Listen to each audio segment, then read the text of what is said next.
नमस्कार दोस्तों। ITI expert classes में आप सभी का फिर से स्वागत है।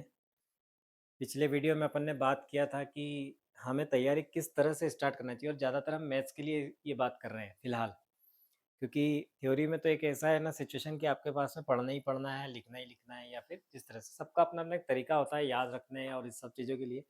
हालांकि इस पे मैं एक वीडियो आपको पहले बना के बता चुका हूँ, है ना। वो वीडियो आप पिछले वीडियो में जाओगे तो आपको मिल जाएगा कि तैयारियाँ या पढ़ाई को किस तरह से स्टार्ट करना चाहिए। उसी से मिलता जुलता ये भी प्रकार है। जैसा कि मैंने कल कहा था कि पेपर जो है ना उसकी परिभाषा वैसी है, हार्ड और जो सरल है ना वो उस पर डिपेंड करता है कि शुरुआती क्वेश्चन किस तरह के आए हैं। तो उसको अपन ने कल डिस्क्राइब किया था।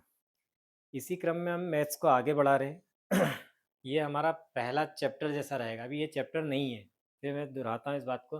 हालांकि इससे बेस्ड क्वेश्चन भी आते हैं, पर हम इसको चैप्टर के अकॉर्डिंग स्टार्ट नहीं कर रहे हैं। अभी हम सिर्फ समझाने के हिसाब से स्टार्ट करें, क्योंकि पहले आप अंकों से जान लो, अंकों को समझ लो, अंकों से खेल लो। क्योंकि वही सबसे बड़ी आज की ज़रूरत है आपके लिए। क्योंकि हमने जब समय था तब नहीं किया इस सब चीज़ों को। और जो मैं बात बोला हूँ उसको वापस रिपीट करता हूँ मैं कि स्कूल में अगर आप ध्यान से देखो तो हर क्लास एक दूसरे से किसी न किसी वजह से कनेक्ट थी। अगर आप पिछली क्लास को अच्छे से पढ़े होते तो अगली क्लास में आपको पढ़ना और आसान हो जाता। पर हम क्या करते हैं, हम केवल और केवल पास होने या नंबरों के लिए पढ़ते हैं कि हमारा नंबर आ जाए, किसी तरह से हम पास हो जाए, है ना। 50 से 80 के बीच में हमारे परसेंटेज बन जाए, बस उसी के हिसाब से हम पढ़ते हैं। तो हम कभी भी ये नहीं सोचते कि ये जो पढ़ रहे हैं इसी को अगर हम अच्छे से पढ़ ले तो हो सकता है अगली क्लास में हमें कम पढ़ना पड़े या हमारे कॉन्सेप्ट क्लियर रहें। तो इसीलिए इसको मैं शुरू कर रहा हूँ यहाँ पर। बहुत कुछ नहीं है इसके अंदर, बहुत ज़्यादा बड़ा भी नहीं है, अपन बहुत ज़्यादा समय भी इसमें खर्च नहीं करने वाले हैं, बहुत कम समय में ये काम हो जाएगा। एक सबसे बड़ी समस्या आती है या एक सबसे बड़ी सिचुएशन आती है, क्योंकि ये बहुत लोगों की परेशानियाँ हैं, है ना। कुछ लोग बोल देते हैं, कुछ लोग नहीं बोलते हैं। क्यों?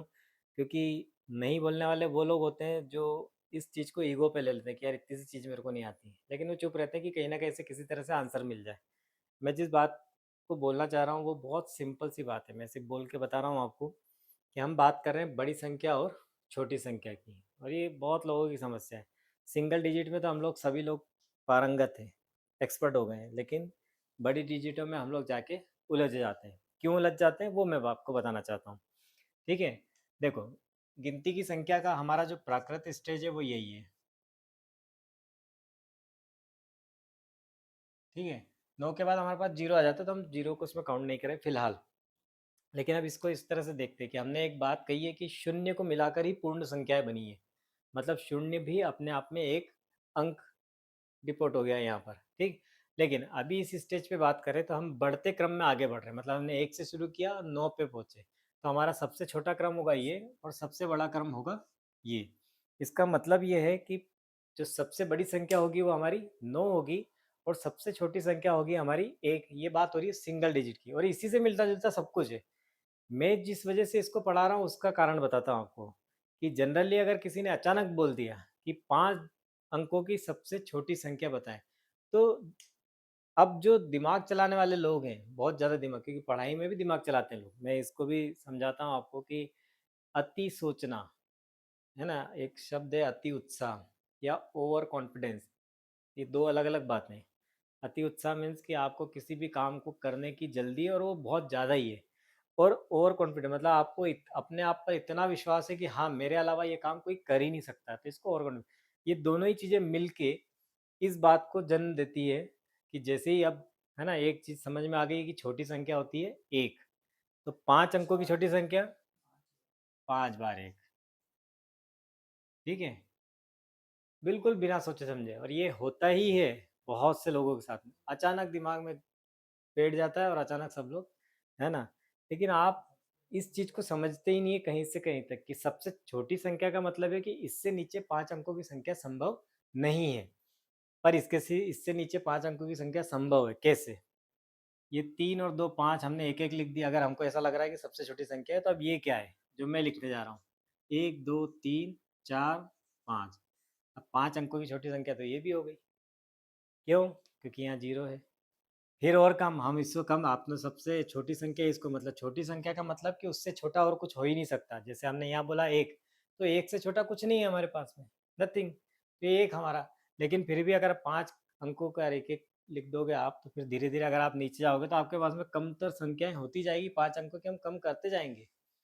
तो जब तक कम करेंगे, जब तक कि कम करने की गुंजाइश ना बने, ठीक है?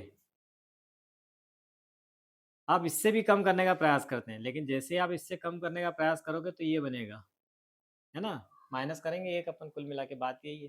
तो उस हिसाब से देखे जाएँ तो ये कमोत्तर संख्या आपकी ये बनेगी। ये जो कि कमोत्तर नहीं है, ये मैक्सिमम है किसी का, वो भी अपन डिस्क्राइब करेंगे, लेकिन अभी नहीं। समझ में आ गया होगा हालाँकि मैं जो कहना चाह रहा हूँ आप लोगों को। कुछ लोग इसमें हँस भी रहे होंगे, इसलिए हँस रहे होंगे क्योंकि ये गलती वो भी कर रहे होंगे। ठीक है? तो इसी को मैं डिस्क्राइब करना चाहता था कि सबसे छोटी संख्या 5 अंकों की ये नहीं होती है, ये होती है ना? 1 के बाद में उतने शून्य लगा दो जितने पद बनाने हैं आपको। ठीक है ना? या जितने डिजिट या जितने संख्याओं की बात की गई है। तो अगर 5 अंकों की बात की है तो हम 3 ज़ीरो 4 ज़ीरो लगा देंगे। 6 अंकों की बात करेंगे तो 5 लगा देंगे। इस तरह से हम आगे बढ़ेंगे। ठीक है?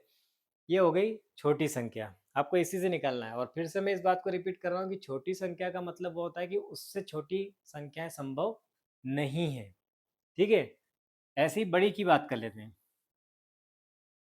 तो बड़ी की बात करें तो बड़ी में हमारे पास में सबसे बड़ी संख्या होती है 9। अब यहाँ भी दिमाग चलाने वाले अच्छे से दिमाग चला लेते हैं।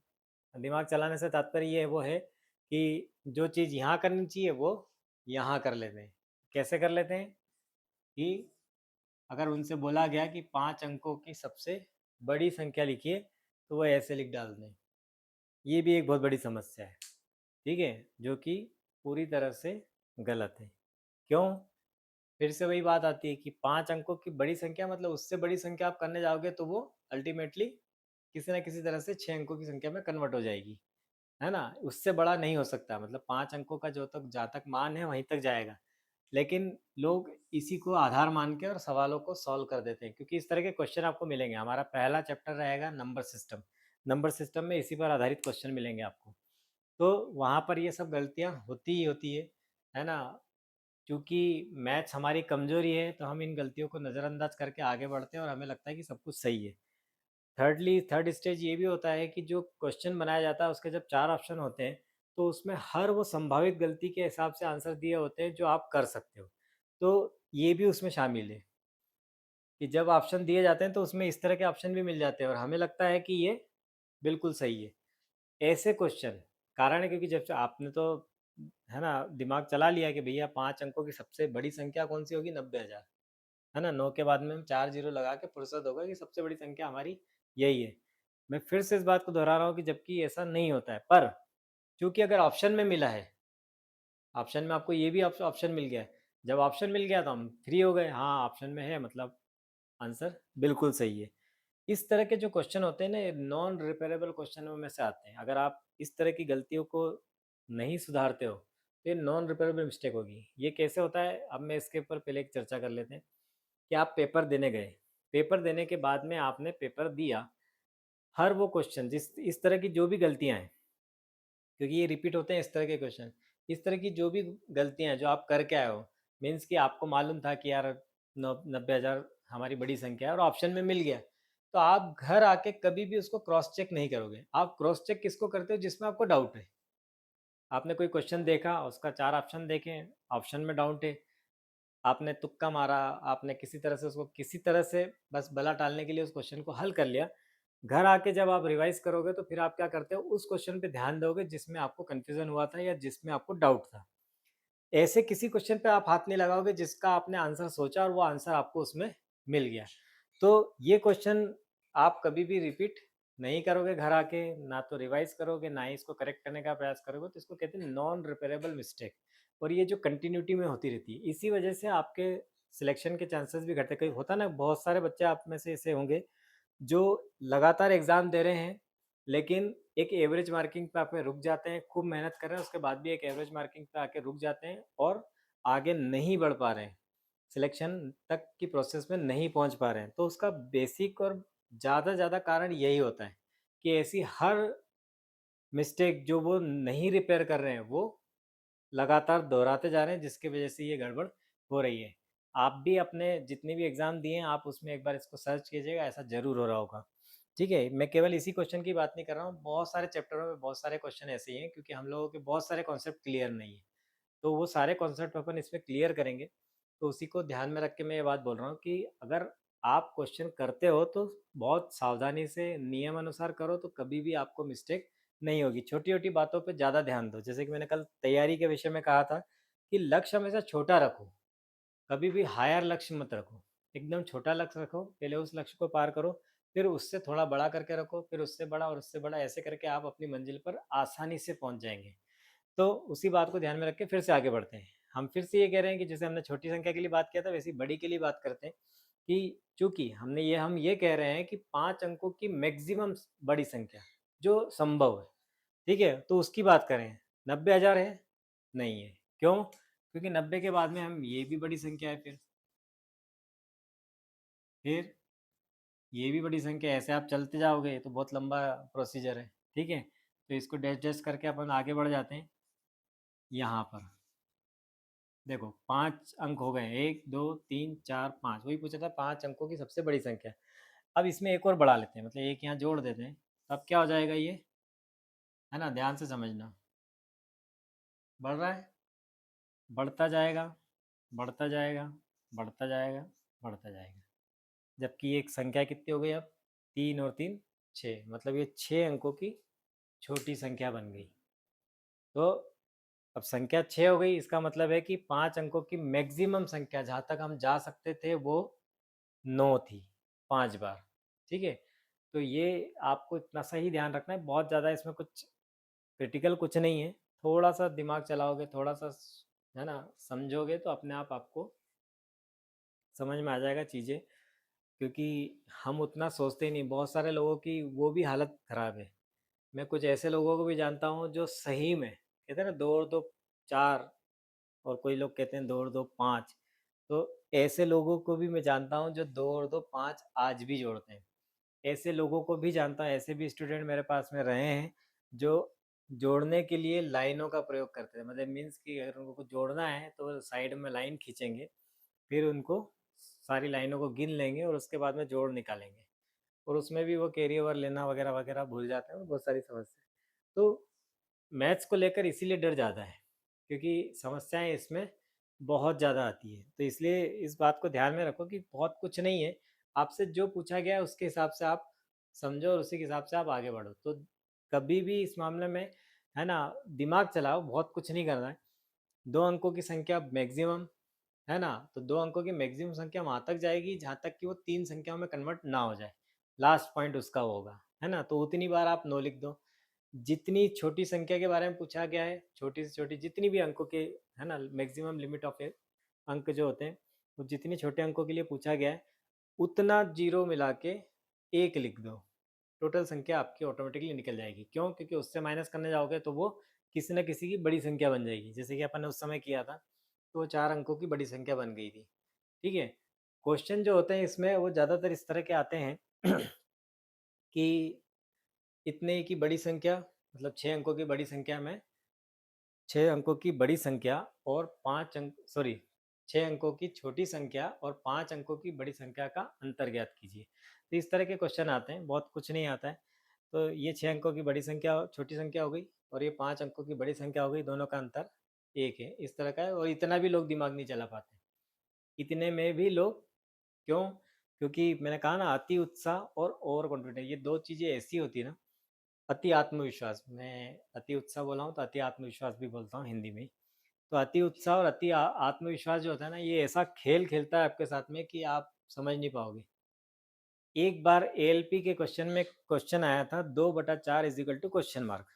बहुत सिंपल सा क्वेश्चन था, कोई, है ना, बच्चे से बच्चा भी आंसर दे देगा इजीली। लेकिन सोचो वो भी क्वेश्चन बहुत सारे बच्चों ने इसलिए छोड़ दिया क्योंकि इतना इजी सवाल की उन्होंने कल्पना ही नहीं की थी। क्यों? क्योंकि उनके अंदर उत्साह इतना कूट-कूट के भरा था, इतना ओवर कॉन्फिडेंस थे कि नहीं, ये हो ही नहीं सकता, ये पूछ ही नहीं सकते, ऐसा संभव ही नहीं है, इसमें कुछ तो ट्विस्ट होगा, कोई लॉजिक लगा होगा, कुछ तो भी होगा। सारे जवाब दिए अलग-अलग तरीकों से, लेकिन वो जवाब नहीं दिया जो इसका एक्चुअल था। तो ये होता है, बहुत बेसिक चीज़ें, है ना? हमसे होता ही है। इसमें वैसे भी लोग होंगे जो थोड़ा बहुत मैथ्स को अच्छे से जानते होंगे। कुछ वैसे भी होंगे जिनकी मैथ्स बहुत अच्छी होगी।